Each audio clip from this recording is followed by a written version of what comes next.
কয়েকদিন আগে ক্ষমতাচ্যুত আওয়ামী লীগ সরকারের অনুসারীদের সাথে একটি ভার্চুয়াল বৈঠকে অংশ নিয়ে বক্তব্য দেন বেনজির আহমেদ। সেখানে তার দেয়া বক্তব্যের কিছু অংশ সামাজিক যোগাযোগ মাধ্যমে ছড়িয়ে পড়ে। সেখানে পুলিশ ও প্রশাসনের অনেক সদস্যের সাথে তাদের যোগাযোগ রয়েছে এমন বক্তব্য দিতে শোনা গেছে।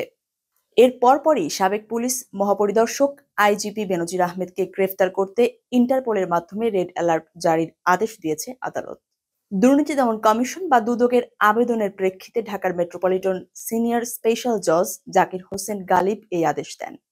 এর আগে ৭০ কোটি টাকার অবৈধ সম্পদ অর্জন ও সম্পদের তথ্য গোপনের অভিযোগে সাবেক আইজিপি বেনজির আহমেদ এবং তার স্ত্রী ও ২ মেয়ের বিরুদ্ধে গত ১৫ ডিসেম্বর পৃথক ৪টি মামলা করে দুদক।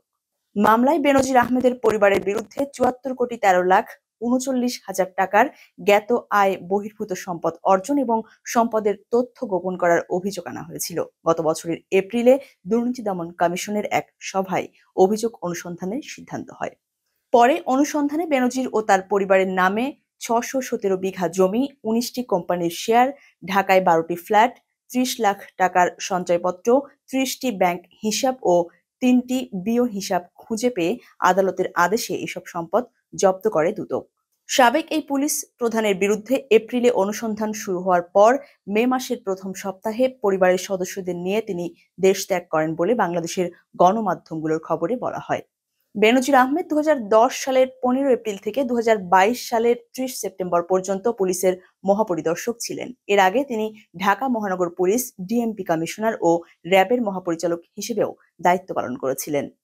সামাজিক যোগাযোগ মাধ্যমে ছড়িয়ে পড়া সাবেক পুলিশ মহাপরিদর্শক বেনজির আহমেদের বক্তব্যের প্রতিবাদ জানিয়েছে বাংলাদেশ পুলিশ সার্ভিস অ্যাসোসিয়েশন।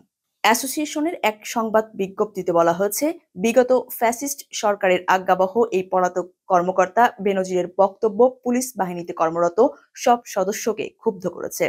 বিজ্ঞপ্তিতে স্বাক্ষর করেছেন অ্যাসোসিয়েশনের সভাপতি, পুলিশের অপরাধ তদন্ত বিভাগ সিআইডির অতিরিক্ত মহাপরিদর্শক মোহাম্মদ মতিউর রহমান শেখ ও সাধারণ সম্পাদক ঢাকা জেলার পুলিশ সুপার মোহাম্মদ আনিসুজ্জামান।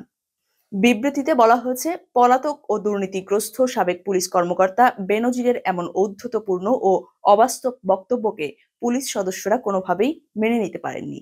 বিগত সরকারের আমলে গণহত্যার সঙ্গে জড়িত সবাইকে বিচারের আওতায় আনতে প্রত্যেক পুলিশ সদস্য দৃঢ়ভাবে প্রতিজ্ঞ। পতিত ফ্যাসিস্ট সরকারের আজ্ঞাবহ কারো সঙ্গে যোগাযোগ রক্ষা করাকে এই বাহিনীর প্রত্যেক সদস্য অপরাধ মনে করে। ২০২৪-এ জনতার অভ্যুত্থানে হাজার হাজার মানুষ নিজের জীবন বিসর্জন দিয়ে যে নতুন বাংলাদেশ বিনির্মাণের আলোকবর্তিকা স্থাপন করেছে, পুলিশ বাহিনী সেই আলোকবর্তিকার আলোতে বৈষম্যহীন সমাজ প্রতিষ্ঠায় দৃঢ়চিত্তে নিরলসভাবে কাজ করে চলেছে।